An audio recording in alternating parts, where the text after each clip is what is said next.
Hello and welcome to another episode of A View from the Top. I'm Adrian Cropley. A View from the Top is a regular podcast from the Centre for Strategic Communication Excellence, where I interview some of the world's leading communication professionals as we explore their career journey. Today, I'm really excited to be chatting with Rob Briggs in Scotland. Rob is a certified member of the Institute of Internal Communication, a fellow of the Royal Society for Arts, Manufacturers and Commerce, and a patron of the Royal Scottish Academy of Arts and Architecture. He has over 30 years of experience working with major global organizations and has a successful track record in developing and implementing international business transformation programs.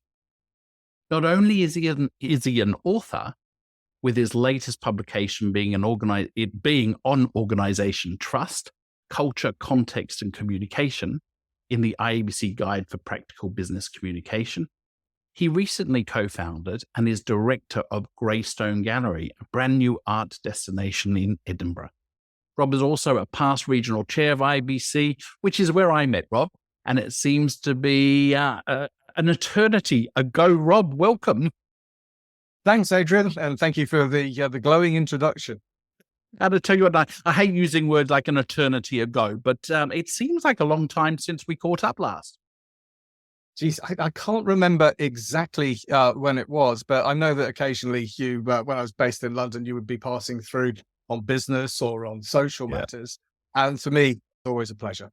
I always appreciate every time I am traveling, if I'm around and you can see I'm around, you always reach out, and it's great to be able to catch up and chat. But I think we've been circling this profession of internal communication or communication as a whole for a great many years. I remember very fondly our times at World Conference or meeting up with regional events and so on. I can say is thank you for the amount of effort you've put into the communication profession over years as a whole.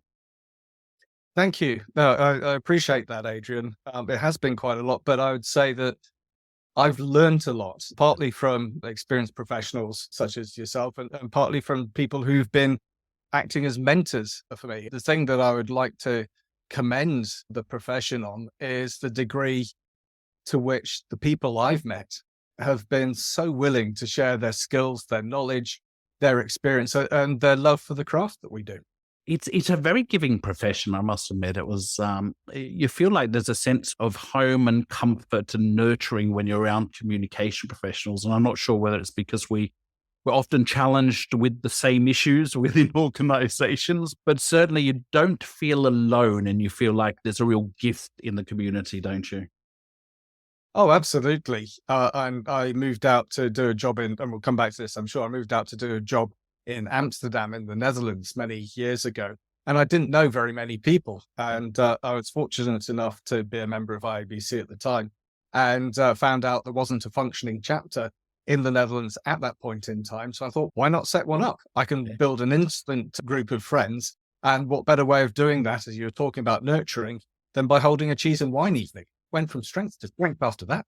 Oh, absolutely. And as I think as soon as you uncork a bottle, the communication professionals come out of the woodwork, don't they? Hey, but tell me a little bit about the chapter in the book that you wrote. And I have to admit, in full disclosure to our listeners, both Rob and I have written chapters in the same publication. So we were back and forth on running things by each other and making sure that we're going to hit the mark on this book. But you did an amazing chapter on organization trust. And boy, is that a topic we're dealing with in today's world? Yeah, absolutely. And again, thank you for your kind words, Adrian. This isn't the first IABC handbook that I've certainly contributed to. I did a chapter on what used to be called CSR, Corporate Social Responsibility, many years ago in a previous edition. So I was both surprised and pleased to be asked to contribute to the latest version of the handbook. On the topic of organizational trust, and this is something that I think is absolutely vital. And as you've mentioned, even more vital today with the move from office-based working to more hybrid working and occasionally remote working. It's certainly a hot topic of conversation in businesses and one where the issue of trust comes firmly into play. Oh, absolutely. That if you think about the landscape in just a couple of years, I think that the book itself was launched in 2020 or 2021 even. But if we think about the change in trust between then and now, things like the Edelman Trust Barometer, was it this year that was talking about polarization and that we're moving into a world of polarization of opinion and so on. So there's a lot of challenges in this area of trust.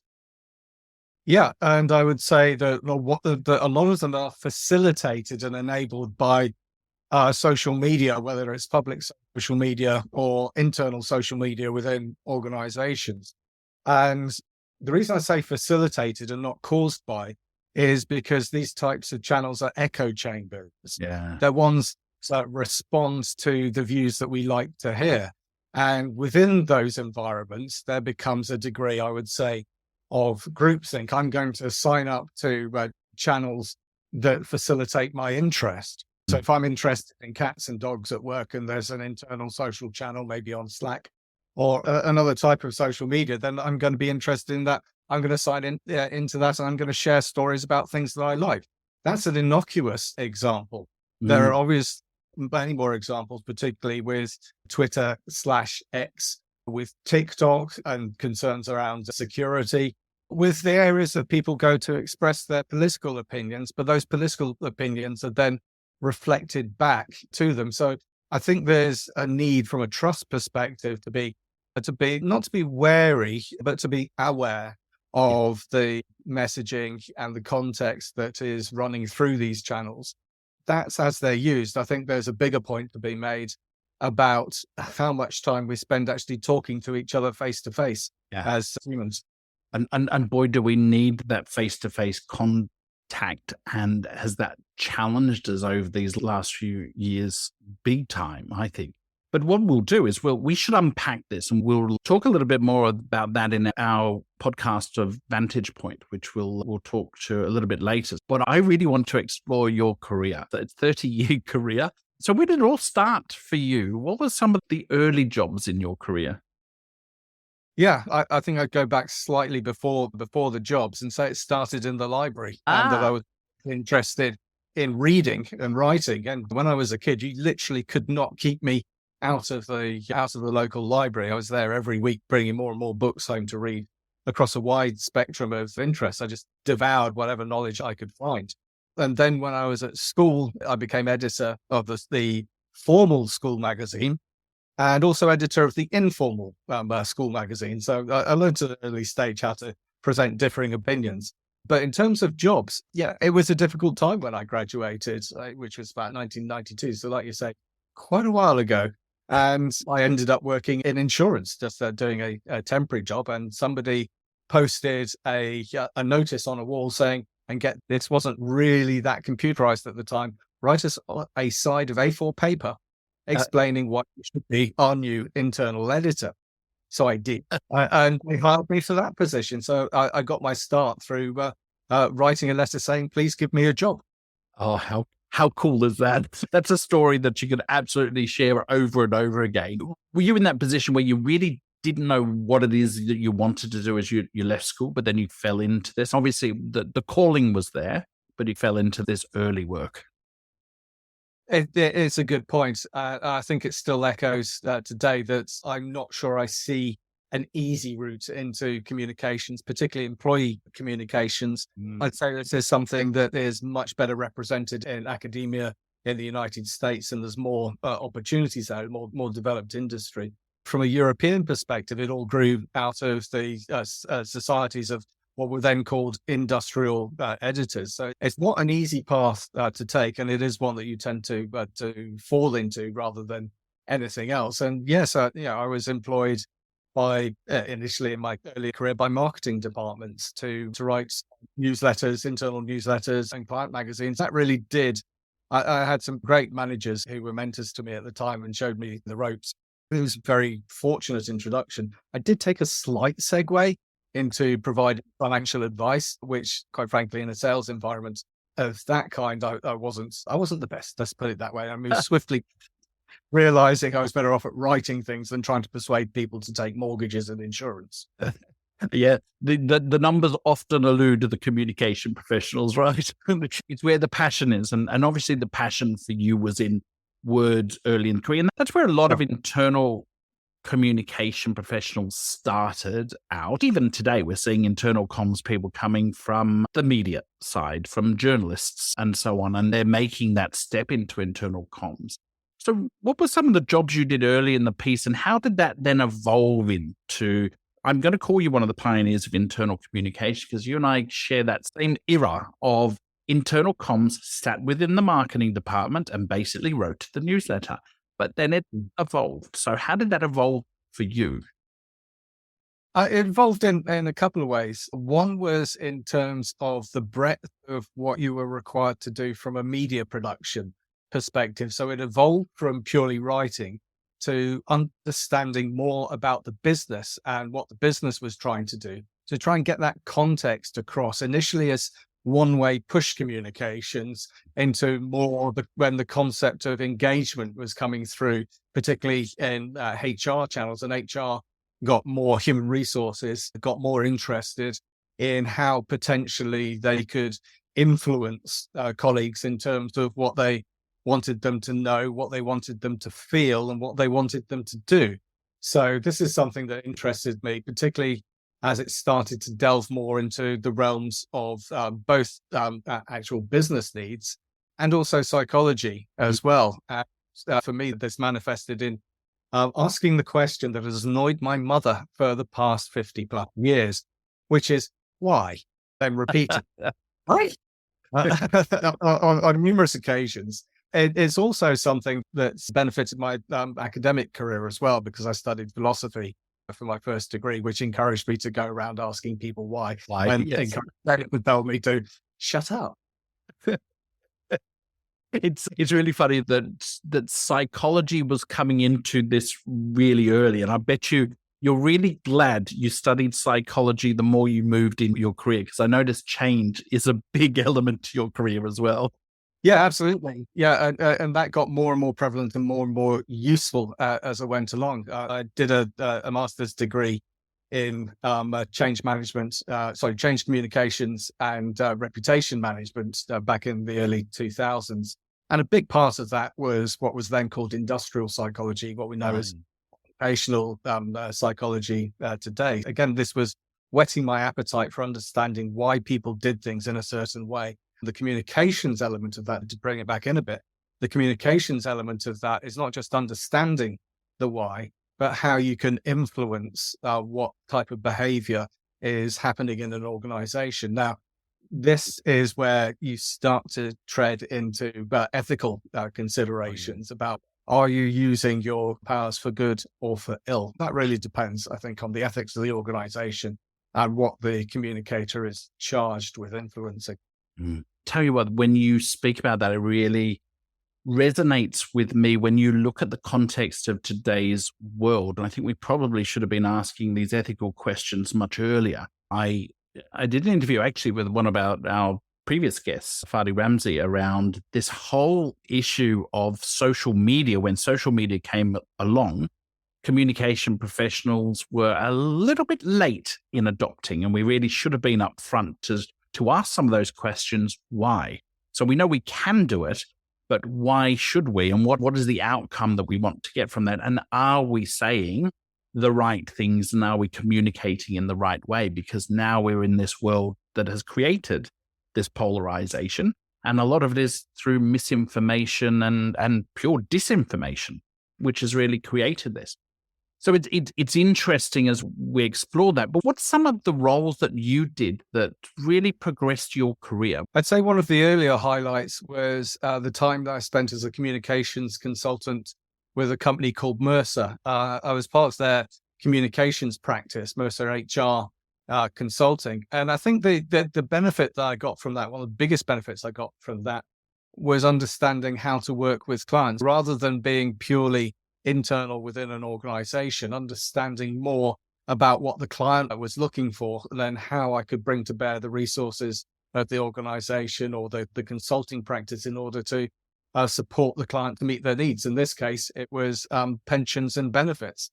That might sound a little dry to people, and you're right, it is. But there's a lot of practical perspectives. In some ways, certainly in the UK market, pensions is free money. Your employer is giving you a percentage of your salary, and for a large part of it, it's tax-free. And what's not to, you can't access it, appreciate that, until it comes time to retire in most cases.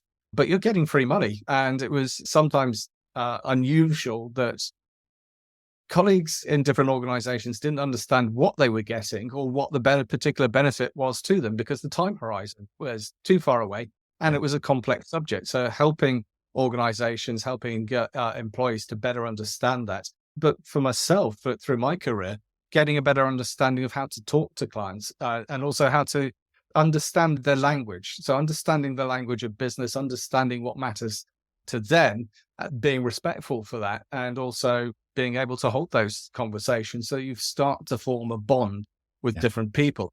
And just a slight segue, if I may, it's not all about the business. Say, as a communicator, if you're relatively new to the profession, you probably do this already.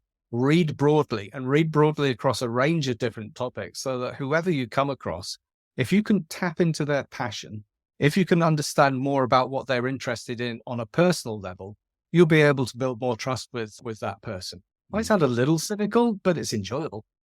Oh, absolutely. And the reality is with that is understanding the person as well as the business and building those relationships is absolutely critical to getting the right outcomes. We see a lot of what I call superficial communications, and particularly now as we're moving into the world of AI, where people can produce content without actually thinking about it. So that deep knowledge and understanding, particularly of relationships and communication, is going to be critical moving forward, because there's a lot of people creating buzzers out there for being Eddie the expert on things when really all they've done is typed a few sentences in ChatGPT to get some content. Yeah, okay. AI is a topic that I'd like us to get onto a bit more slightly later into this podcast, because there was one other point that at this stage I wanted to make, Adrian, and that was around culture. The reason I say that is I love traveling. I know it's something you love too. I love traveling. I love meeting different people from different cultures. And I was fortunate enough to have the opportunity to be the chair of Mercer's European Employee Forum back in the time that I was working with. I was a relatively junior employee, but this opportunity came up. It didn't seem like many people wanted to do it because there was a fair bit of administration involved. But I looked at this, and the opportunity was, as a fairly junior underling, to travel Europe every 6 months, go to a different office, different culture, get exposure to working with the European and UK chairmen, managing directors, and their respective HR directors, as well as meeting the office leaders in different locations such as Germany or Finland. I thought this was a wonderful opportunity to easily get international experience. It was something that I wanted to do to broaden my own horizons and potentially employability in the future. So if you do get an opportunity like that, I'd thoroughly recommend taking it up. That's a really good piece of advice, because I think for professionals that are developing their career is look for those opportunities, isn't it? And if you're working with an organization that gives you that, absolutely go for it, do it. So from obviously you got a little bit of that consulting background as well, which I imagine came in real handy further in your career. What were some of the other jobs you did along the way that taught you the big lessons? I'd say that, and I'll do one bad lesson a little bit later on, but I won't know. Excuse me, I won't name the organisation. Good idea. But yeah, I'll name the good ones. So I think that formative experiences included working in Amsterdam. So again, the international angle. I had an opportunity to go and work in Amsterdam for a bank that was called ABN AMRO. And some of us with longer memories than the other may recall that it got broken up. The experience of living and working in another culture, of immersing oneself in that, where was wonderful. Another one I would say that was formative was going out to Zurich in Switzerland and working with Zurich Insurance, where I had the opportunity there a little bit further on in my career to work directly for the group general counsel and to work occasionally with the group CEO. So this was an opportunity not just to gain more international experience, but also to understand a bit more about working with people at the very top of business and what their priorities were. So I think those were formative experiences. The other one I would say was really good for me was I spent a good 6 years working for the Royal Bank of Canada's wealth management business, one of their businesses in the UK and one of their global businesses as well. And that was where I had a mandate and, interestingly enough, a budget, which is not something that communication functions tend to see much of today. Everybody's jealous now, Rob. I had a £500,000 budget, and this is going back some years, and I was able to maintain it year on year by becoming more efficient. But that experience was absolutely wonderful because my mandate was go out there and show us best practice, and that was pretty much it. Do what best practice is. You're supposed to be the expert at this. Go out and deliver what we need. I was fortunate enough to have had a reasonable degree of experience by this time. I had access to we'd met by this time as well. So I had access to advice and opinions from great mentors such as yourself. In fact, there's one person in particular and this touches on both, and this is a career shaping story, I would say. This touches both on career and on IABC, as we've mentioned before. And it's my Esri Karlabach story. Now, Esri is a mutual friend of both Adrian and I, wonderful, very giving, just all around decent human being, I would say, as well as being most knowledgeable people on the planet about communications. Now, I happen to, through other people, I happen to join the UK board for IABC when Esri was the president, and I was organising events for them, which was a good experience. And after I've been doing this for a short while, Esri asked me to stay behind after a board meeting. Now, I don't know about you, Adrian, but if anybody asked you to stay behind, who's been listening to this podcast has worked in a corporate environment and been asked to stay behind after work or stay behind after a meeting, then normally your heart sinks. Yes. God, what have I done? I don't know. And he took me Esri took me to one side and he said, Rob, you've been doing a lot of hard work for us. Thank you. I said, okay, yeah, fine. Would you mind? This is the way he phrased it. This has stuck with me for many years. Would you mind going to IABC's European conference for us? We can't cover everything for you, but we'll pay for your ticket and your flight and hotel, as long as it's not too expensive. And then come back. The only thing I want from you is a short report and a presentation back to the board. I was like, wow, that's the best. It's something I'm interested in. It's a gift.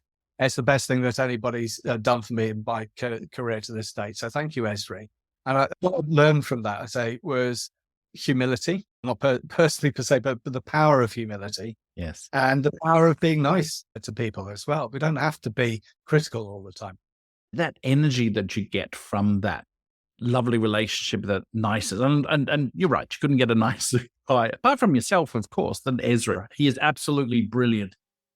I think they're the big lessons that we get along the way, isn't it? When we have those people in our lives that gives us that mentorship, but shows us in the actions that they do. And that's how good leadership is built as well.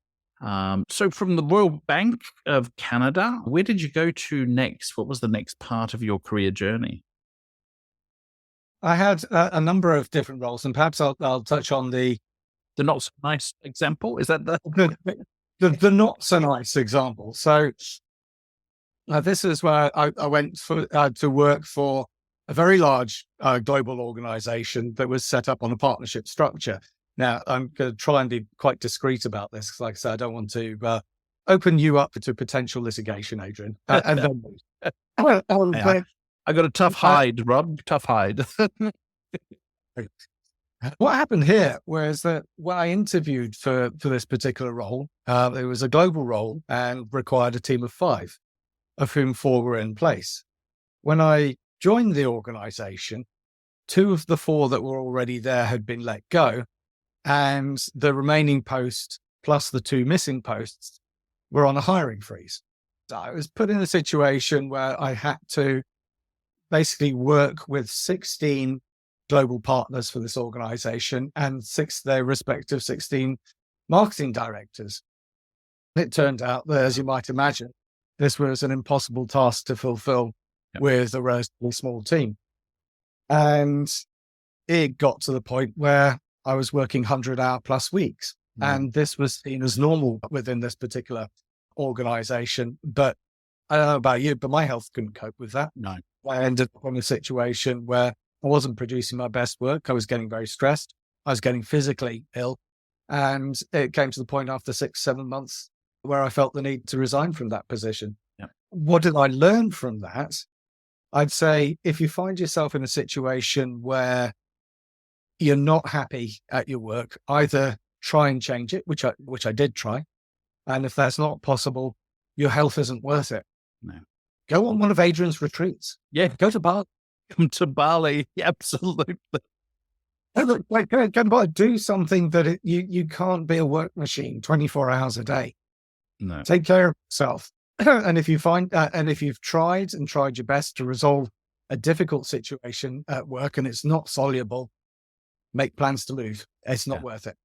That's a real valuable lesson, Rob. And thank you for sharing it, because that's a very personal experience. And I know there's many communication professionals out there that they feel they need to hang in there to fix an organization. And I think the best advice there is try and change it. But if it's not going to change, get the heck out of there. Your life, your health, and your expertise is far too valuable to be hanging around in what I would call a toxic organization. There's many of them out there, and sadly, we're seeing more and more these days.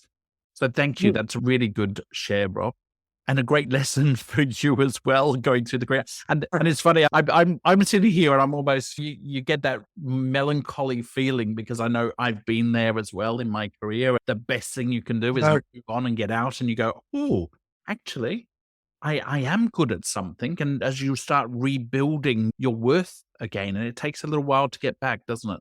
That's a very good observation, Adrian. And it's true. If you are in a situation, whether it's a work relationship or a personal relationship, and somebody is gaslighting you, and by that, I mean, they're telling you things that aren't true about yourself in order to further their agenda, then get the hell out. It's really not worth your health. So good point. I'm going to slip into talking about Greystone Gallery in a moment. But before we do that, I want you to, or have the opportunity to share any other of those pearls of wisdom that you wanted to leave with communication professionals. So one of the things that I'd like to touch on briefly is working for yourself. Something you've been immensely successful at, Adrian. This is where we start to get into the consulting sphere. Yeah. So I'd had a good 20 plus years working for other organizations. It came to the point in about early 2015 where I was casting around for another job, and an opportunity came up. Again, this is one of those by chance moments. An opportunity came up to do some contracting work. It's not something that I'd considered before. And communication professionals, if they move into this world, sometimes they move into working for themselves and running multiple projects at the same time, maybe 1 day a week here, 2 days a week there. Others, like myself, prefer to work on one specific client, full pelt for a set period of time. So I was lucky enough to get the opportunity to go and work for the cooperative bank in the UK relatively shortly after it had gone through a major scandal, and was having to put in place a large redress and remuneration program. This particular challenge involved the bank having got itself into a pickle in terms of not following certain legal and financial regulations, which meant that they were losing an insane amount of money every single day and needed to bring in a team of experts, quite a lot of experts actually, at the time to fix this. Sorry, I think I said remuneration earlier. That would have been nice. Redress and remediation. Rather than remuneration. Yes. So now there's a slight difference, right? The bank did end up having to pay people. I can imagine with the things that it had not done right. I have to say, just be very clear about this for anybody who's listening from the cooperative bank, or indeed worked with back in the day. It has made massive strides to reassert itself as an ethical organization, as one that is way better governed. So hopefully that digs me out of any holes that I've just dug for myself. The reality is many organizations go through cycles and they learn from the lesson. It's the ones that don't is the problem. We've seen many organizations come back from the brink from a disaster or a scare that they've had. Full credit. We're very supportive of those types of organizations.